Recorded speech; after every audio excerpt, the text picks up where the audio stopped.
Uh, My name is Ed Vidal. I'm a volunteer with the Convention of States Project.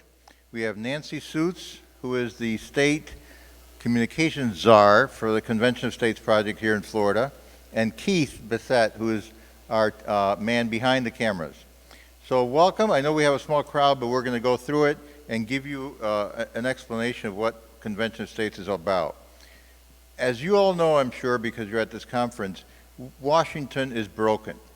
Washington is spending out of control completely. Washington is exercising power over things that don't belong to it.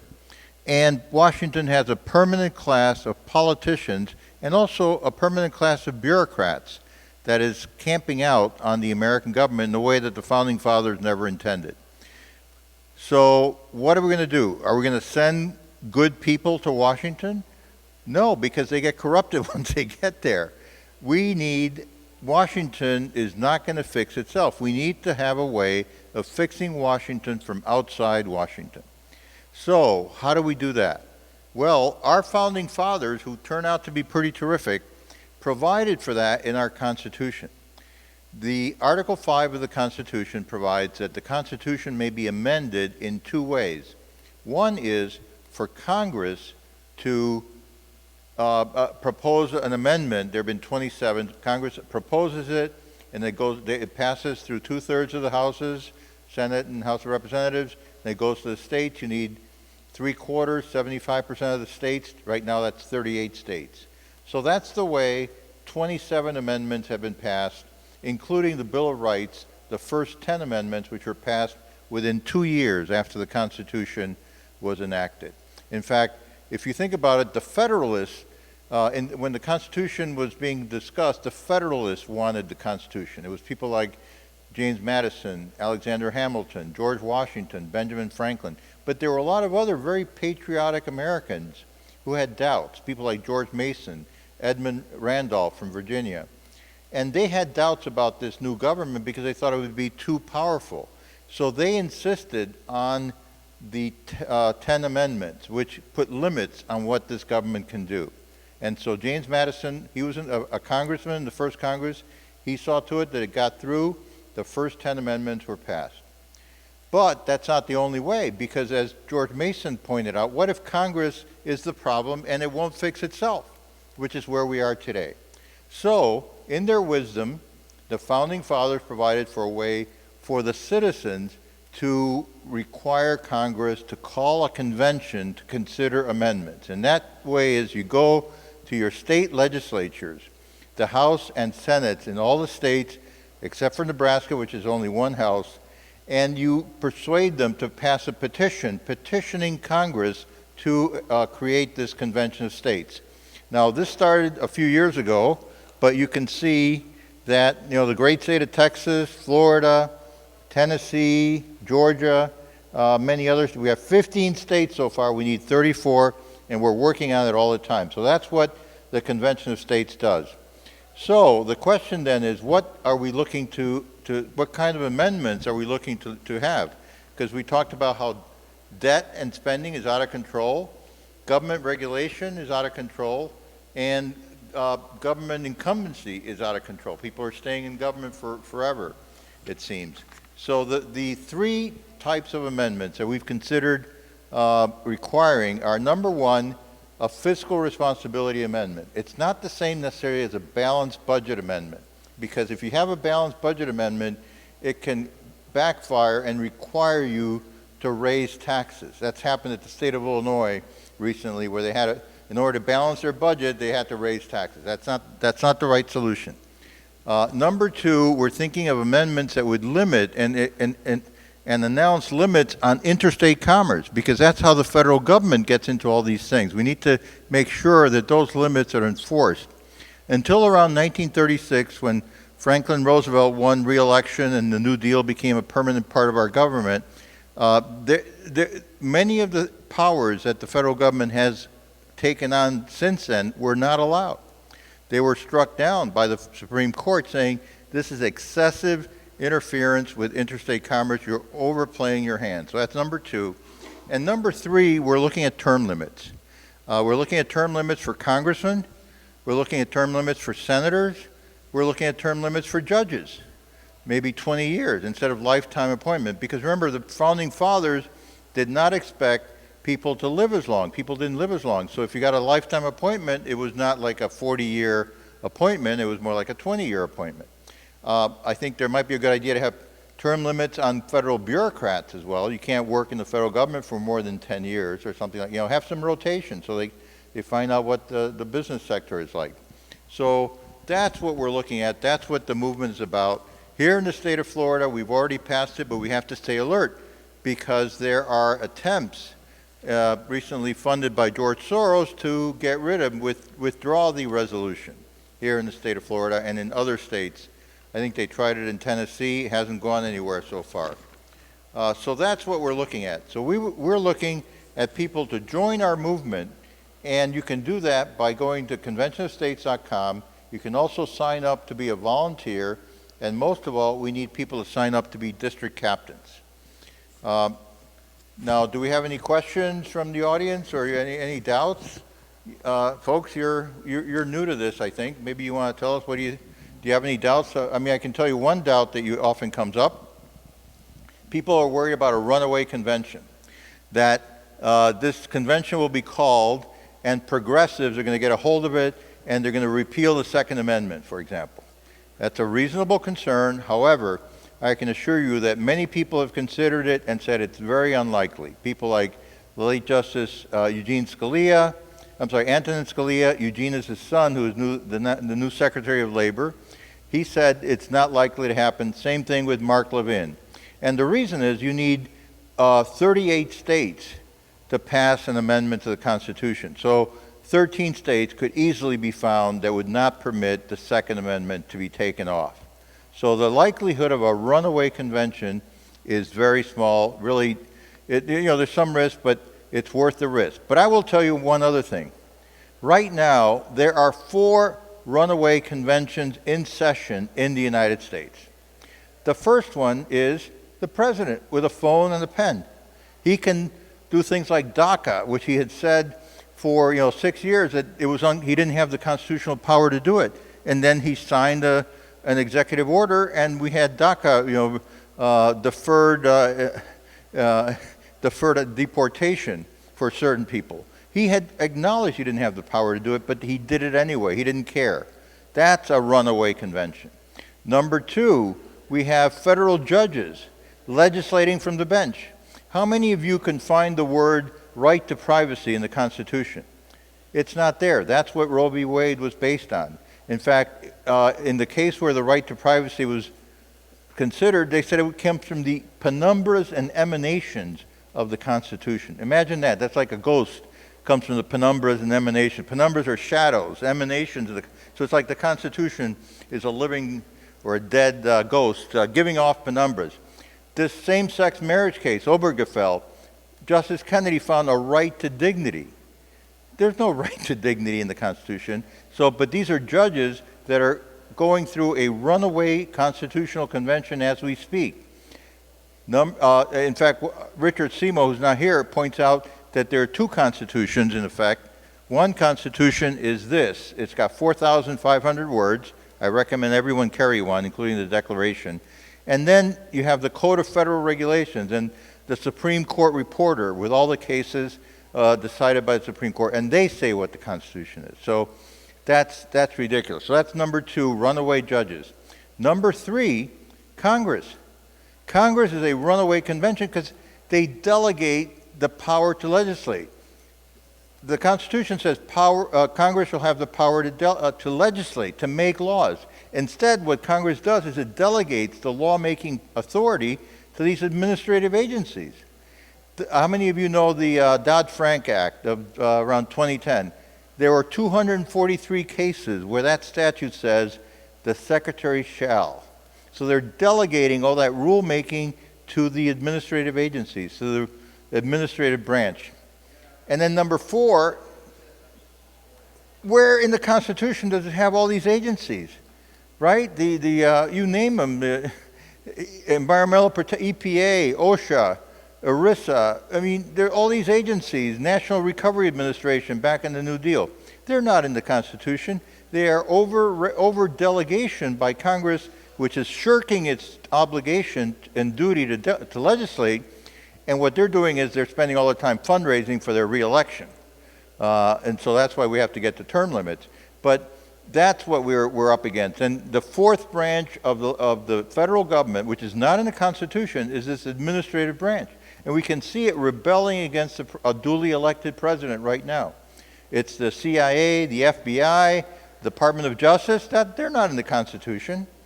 The Department of Navy is in the Constitution because the founding fathers knew that we were going to have to defend ourselves. Department of War, but that's it. All these alphabet soup agencies are not in the Constitution. They're acting as legislators. They're acting as enforcers, executives, so they're enforcing the rules that they made, and then they bring you up before an administrative law judge. So this unconstitutional agency, the Securities and Exchange Commission, is completely destroying the separation of powers between legislation, executive, and judiciary. They do all three all by themselves. They're unconstitutional. So that's what we're up against. I think there are plenty of runaway conventions. We need this convention of states in order to check the power of this progressive government. And let me leave you one final thought. We've been running, the progressive movement started in America around 1900 with Teddy Roosevelt and Woodrow Wilson especially. And that movement is still with us. They call themselves by different names. They're liberals, they're leftists, progressives. They're socialists. The international word for it, they're socialists. They don't want to use that word in America, but they're socialists just like the European socialists, like the Latin American socialists, like the Asian socialists. And the progressive movement is a counter-revolution against the American Revolution. They want to get rid of what the Constitution created. And you can read it. Even when Woodrow Wilson was getting his PhD at Johns Hopkins, he wrote about it. He hated this separation of power. He wanted government to have all this power together. And that's what this administrative state allows it to do. And you can see today, all the opposition from the progressives is against the constitutional order that creates separation of powers. It creates sovereignty in the people. I was just hearing that the administrative state's supposed to protect the constitutional order from the elections, the results of elections. That's what we're up against. So that's why I think the Convention of States offers a reasonable path to correct these by amending our Constitution to create fiscal responsibility, limiting the power of the federal government through the Interstate Commerce Clause, and finally, term limits for everyone.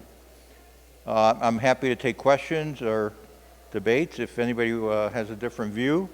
I've already dealt with the runaway convention issue. I don't know if there might be others. And, is this going to get done? Well, it might get done. We're going to keep working on it. We're not going to give up. But remember, the process is part of the solution. Waking everybody up and making them citizens for self-governance is part of this process. And that, when we get to it, doesn't matter. We're going to fight, and we're going to fight, and we're going to fight. And that will make us better citizens. That will preserve our liberty. Milton Friedman said that we conservatives, classical liberals, would know we were winning not when we elected the right people, because they're never the right people. They go to Washington and they turn wrong. And it's hard to find right people, good people. He said we would know we were winning because when the wrong people did the right thing, because they were afraid of the climate of opinion. And that's what we want to do. We want to create a climate of opinion that's in favor of fiscal responsibility, limited government, and free enterprise. It's the spirit of the times. The German word is Zeitgeist, the ghost of the time, the spirit of the time. We want people to think, oh my, I can't do this. Nobody. And right now, we're overspending, we're overregulating. Free speech has to be protected. That's the problem. The mainstream media, Hollywood, academia, they are all controlling the spirit of the times. And this is part of fighting back. It's an effective way to do it. It's a way that the founding fathers provided for us. So keep that in mind. Yes, ma'am. Ed, can you show, please, the text of Article 5 in two ways that our Constitution is currently amended and how we fit in as the Convention of the States? Yes, ma'am. Article 5, the Congress, do we have to show? Whenever two-thirds of both houses shall deem it necessary, shall propose amendments to the Constitution. So that's the usual way. Or on the application of the legislatures of two-thirds of the several states. So that's where you need 34 states, the legislatures, not the governor, and most legislatures have two houses. So we have to get them through both houses. Okay, so from two-thirds of the several states shall call a convention for proposing amendments. And that's in Article 5. Article 1 is about Congress, legislative power. It's supposed to be the most important. Article 2 is the executive branch. The executive is supposed to faithfully execute the laws created by Congress. And Article 3 creates the Chief Justice of the United States and lays the foundation for the federal courts. The actual federal courts are created by Congress, but Article 3 is the judicial power. And then the other articles are for miscellaneous stuff, and Article 5 is about how to amend this. So they left us a way to do it. They knew that Washington would not fix itself. And that was George Mason. He called out James Madison on that. And Madison agreed. And Madison said, you're right. It's really in the American Revolution is a really strange revolution because the Americans it was a civil war. We were fighting loyalists, we were fighting people who were indifferent, the patriots were. But even among the patriots, there were different points of view. And I think there's no sharper contrast than the Federalists versus the Anti-Federalists. But the genius and the wonder of America is that they came together. And the Federalists got their Constitution, and Alexander Hamilton would have almost wanted a monarchy. But then George Mason and Edmund Randolph and others got their safeguards. And so we're relying on their safeguards now 200 plus years later when things have gone wrong, when the spirit of the times has gone against the spirit of the Constitution. And that's what we have to fight, that's what we have to stand up for. But that's a good point. Yes, sir. Is there a target date to have the 34 needed? There's no target date. What's the target date for liberty? That's why I was saying this is a process. We're moving forward. We're gaining states every year, and they come in spurts. After Trump was elected, I think there was a letdown because people said, "Oh, we got it." No, you don't have it. And then this year there have been 3 or 4 states have been added, and more states are coming. I think next year you're going to have more states. But there's no target. There's no deadline for liberty. We have to keep fighting. Reagan said that liberty is only one generation away from extinction. So there's no target date. And as I was saying, we want to create citizens that are constantly considering their self-governance and how to stay free. It's not free.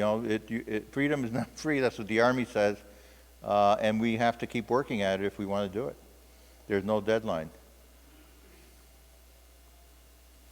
Okay, okay, so who wants to sign up? Yes, sir. I want to become a district captain if I was interested in that. We have plenty of district captains here. We'll register you. We also ask that you sign the petition. Okay, well then we'll sign you up here as a district captain. Where do you live? I live outside of Ocala, Florida. Oh, in Central Florida. Okay, sure. We'll be happy to take you on. So are you in favor of convention of states? Are you considering it? What do you know about it? Yeah, so I'll comment real quick. So I ran, so just to give you a quick, running for Congress in Virginia's 7th District, and I decided to run a poll on convention of states to see whether or not people would be in favor of term limits. Well, I ran a poll, and 97% of 10,000 people that voted on it were in favor of the term limits. And this is a poll that went partially viral. It went around, and I noticed that there were some big liberal accounts actually reposting this poll. So there was liberal people, conservative people, all voting on it. 97% were in favor of the term limits under Article 5. Term limits is a very popular item. Some people are against them. They say, well, if you have changes in the legislators, then they won't know what was there before. And I said, no. That's like saying, oh, I shouldn't be held to the law of Moses because I wasn't around when it was promulgated. No, you read whatever the statute is, the statute book or the Bible, and you comply with it. So just because legislators are changing doesn't mean that they're going to forget everything that was there before. A danger of term limits for legislators is that you often have a permanent bureaucracy that lives there and outlasts the legislators. And that's a threat. And that's why I think we need to consider term limits on how long you can work in the bureaucracy at the federal level and also at the state level. Because, you know, these bureaucrats, look, it's happening now to President Trump. All these bureaucrats saying, oh, we're going to outlast this guy. He's going to be gone in 4 years or 8 years and we'll still be here. So that's a real issue. But term limits for legislators, congressmen, senators, and I think also judges is very popular. So where are you running for Congress? Virginia in the 7th district. Okay, so what towns are in the 7th district? Sure, well, it basically runs from Fredericksburg to Richmond. It's a strip there. But, you know, you've got the issue. Term limits are good. You can, I think if you say you support this convention of states, that will go far. All right. So that's it. We're almost 12. Thank you very much, you all. The question facing us and facing our fellow countrymen is a two-word question. Very simply, who decides? The American founders had a simple answer. We, the people, decide.